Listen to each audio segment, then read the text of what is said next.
Today, I'm going to show you how to use Gimp to make a YouTube thumbnail from scratch, step by step. If you want thumbnails that look clean, bold, and clickable without paying for expensive design software, Gimp is a great free option.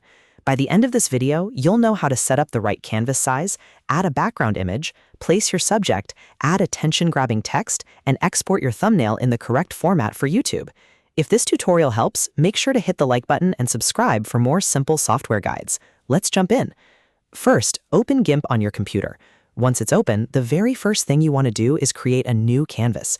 Press Ctrl and N on your keyboard to open the new image window. For YouTube thumbnails, the correct size is 1280 by 720 pixels. That gives you the standard 16 by 9 thumbnail ratio used across YouTube. Make sure the width is set to 1280 and the height is set to 720. Then click OK. Now that your canvas is ready, it's time to add a background. You can do this in a couple of ways. One easy method is to go to File, then Open as Layers, and choose the image you want to use as your background. Another simple option is to drag and drop the image directly into Gimp. Either way works, and using layers makes it easier to edit everything separately later. If your background image doesn't fill the full canvas, you can use the Scale tool to resize it so it covers the entire thumbnail area. Next, let's add your subject. If your subject is a separate image, import it the same way using Open as Layers or Drag and Drop. This could be a photo of a person, a product, or any object you want to feature in the thumbnail. Once the subject is in the project, position it where it makes the most sense visually. Usually, you want the subject to be large and easy to see, because thumbnails need to grab attention very quickly on small screens. If needed, use the Move tool to place the subject in a strong composition and resize it so it stands out from the background. Now it's time to add text. Select the Text tool by pressing T on your keyboard. Click on the canvas and type your thumbnail text. Keep the wording short and powerful. You want something people can read instantly. Then choose a massive bold font so the text is easy to see even on mobile devices. In thumbnail design, readability matters more than anything else.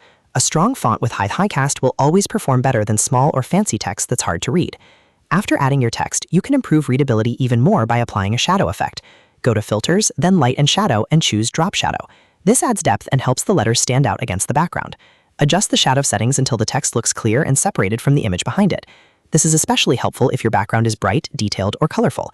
A good drop shadow can make the difference between a thumbnail that blends in and one that pops. At this stage, take a moment to review the overall layout. Ask yourself if the subject is visible, if the text is easy to read, and if the image feels balanced.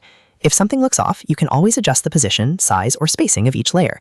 Since Gimp uses layers, you have full control over every part of the thumbnail. That means you can keep refining it until it looks polished and professional. When you're happy with the design, it's time to export the final thumbnail. Press Ctrl and Shift and E on your keyboard to open the export window. Save the file with a .jpg extension so it exports as a JPEG image. This is one of the best formats for YouTube thumbnails because it keeps the file size manageable while still maintaining good quality. Before exporting, make sure the file stays under 2 megabytes, because that's a safe size for uploading and sharing without issues. Choose a clear file name, click Export, and confirm any compression settings if needed. And that's it. You've just learned how to use Gimp to make a YouTube thumbnail. You now know how to create the right canvas size, import a background, add a subject, design bold text with a shadow, and export a thumbnail in the proper format. If this tutorial was helpful, please give it a like and subscribe for more step-by-step software guides. And if you want, I can also show you how to make your thumbnails look more cinematic, more modern, or more high-converting in Gimp. Thanks for watching, and I'll see you in the next one.